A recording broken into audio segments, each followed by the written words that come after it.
Nah, ini pertanyaan yang juga patut untuk kita sama-sama ketahui. Matius 22 ayat 11 sampai 14.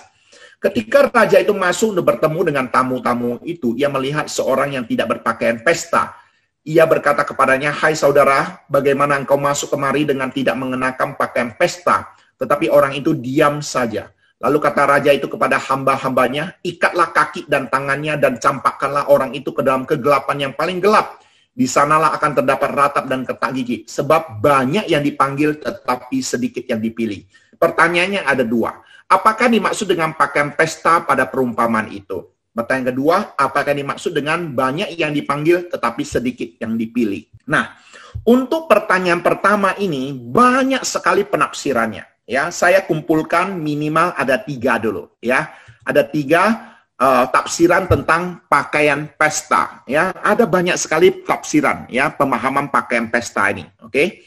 Yang pertama, pakaian pesta adalah simbol yang mewakili kelayakan bagi kerajaan. Kurangnya kelayakan tersebut jelas merupakan kesalahan yang disengaja dan tidak perlu dijelaskan lagi. Maksudnya gini loh, kalau Anda mau pergi pesta, haruslah pakai pakaian yang layak untuk pergi pesta. Jadi ini berbicara tentang kelayakan.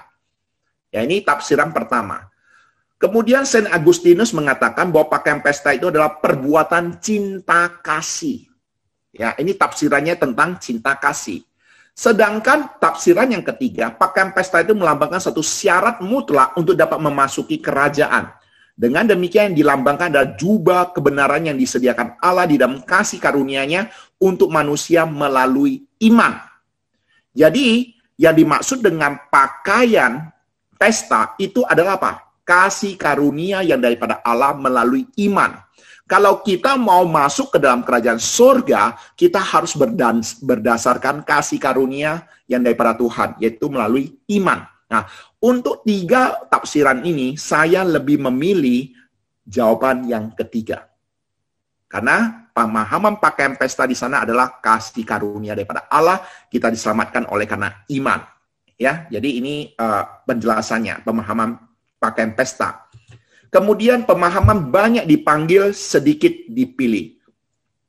Banyak dipanggil tapi sedikit dipilih artinya banyak yang diundang untuk mendengarkan Injil. Tetapi tidak semua meresponinya dengan benar untuk hidup berpadanan pada Injil Kristus.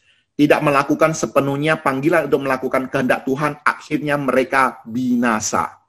Misalnya gini, ketika kita mengadakan KKR siswa, sebenarnya hamba Tuhan sudah menawarkan setiap jemaat ataupun setiap siswa-siswi untuk percaya Tuhan Yesus.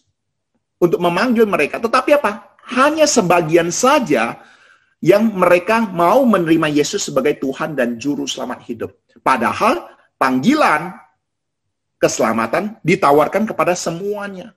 Tetapi yang benar-benar mau menerima Yesus sebagai Tuhan dan Juru Selamat hanya segelintir orang. Padahal firman yang ditaburkan sama, cara penaburan sama, waktu penaburan sama, orang yang menaburkan sama, tetapi kenapa respon bisa berbeda? Nah ini loh, ya tergantung apa? Tanahnya. Ya, benih yang ditaburkan sama, orang yang menaburkan sama, tetapi ada yang batu, ada yang semak duri, ya, namun ada yang tanah subur gitu ya. Jadi hal-hal demikiannya memberitahu pada kita Pak, tergantung hatinya, tanah itu subur atau tidak.